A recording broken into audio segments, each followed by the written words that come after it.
Mzansi Storytime. Remember to like, comment, share, and subscribe.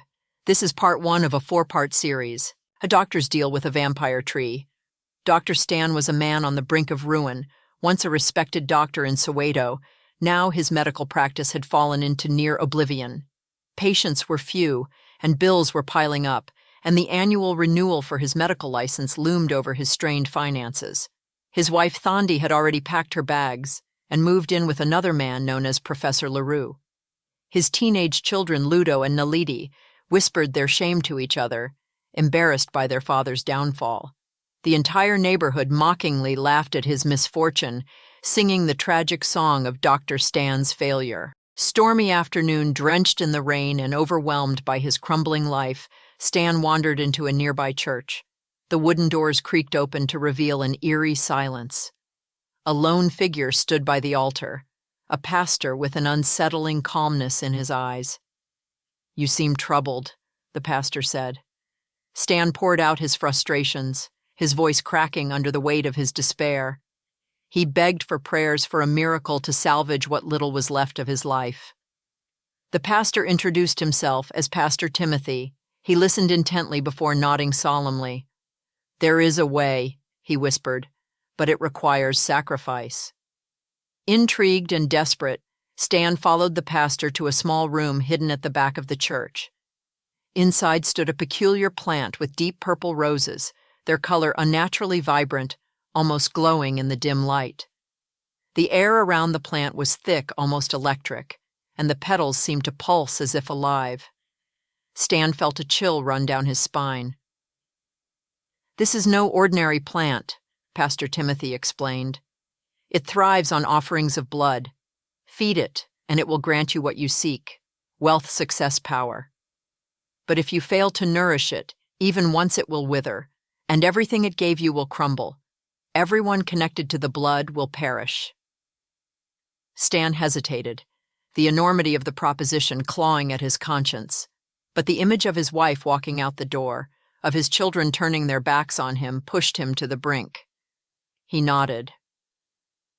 Dr. Stan begins to collect blood samples. The first day, Stan collected small samples of blood from his unsuspecting patients, explaining it away as routine tests. That night, alone in his bedroom, he poured the blood onto the roots of the purple rose. The plant shuddered, its petals glowing brighter. Stan felt a strange sense of connection, as though the plant was acknowledging his sacrifice. The following day, his bank account reflected an unexpected deposit. It wasn't much, but it was enough to rekindle hope. More patients arrived at his practice, seemingly drawn by some unseen force. Day by day, his fortunes improved. The plant grew taller, its flowers darker, and its aura more imposing. Dr. Stan becomes the wealthiest doctor in the country. Soon, Dr. Stan's life transformed. He traded his modest car for a sleek black Mercedes-Benz, his scuffed shoes for designer loafers, and his faded suits for tailored Armani. His wife, who had nearly left now, clung on to him, boasting to her friends about their newfound wealth. His children flaunted their branded clothes and luxury gadgets, and their shame replaced with pride. Stan bought a mansion in Santon, complete with marble floors, a sparkling pool, and a walk-in closet stocked with Gucci and Louis Vuitton. Thandi's modest braids were replaced with flowing Peruvian weaves, costing tens of thousands of rands. She adorned herself with diamond necklaces and Brazilian hair that flowed like silk.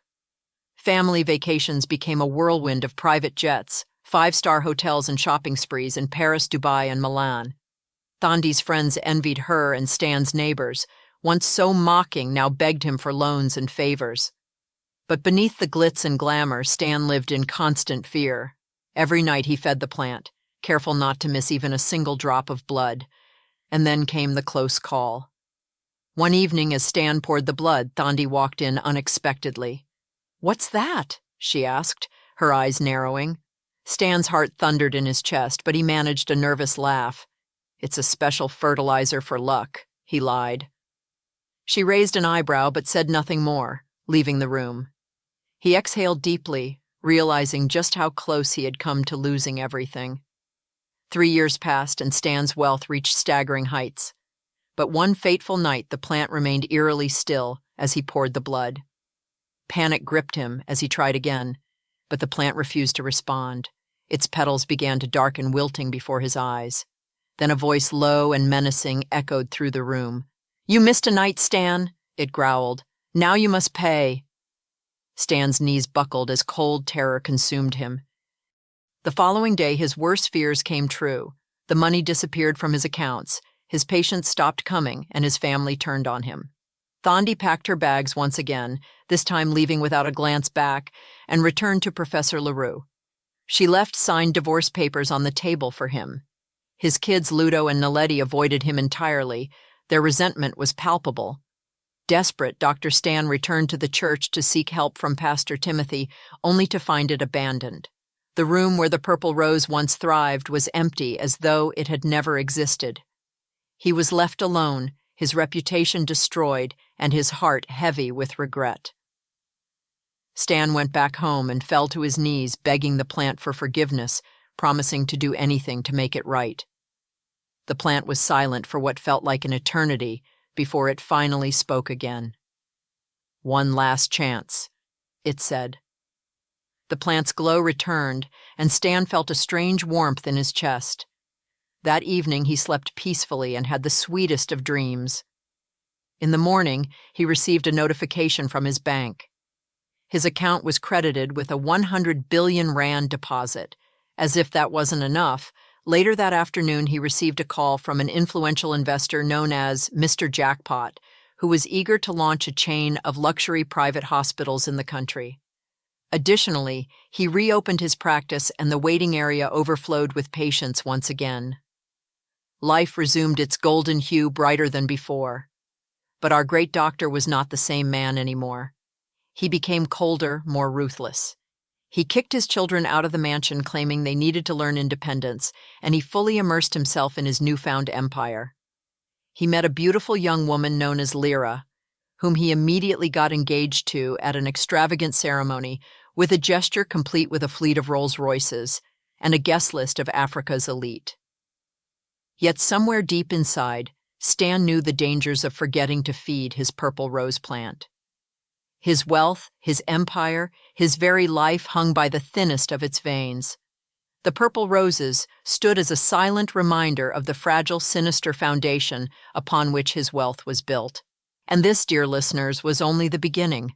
Remember to subscribe for part 2 of this series. In the next episode, Dr. Stan is required to elevate his sacrificial ritual as he enters into new levels of wealth and power across the continent. Can you guess what he will do next?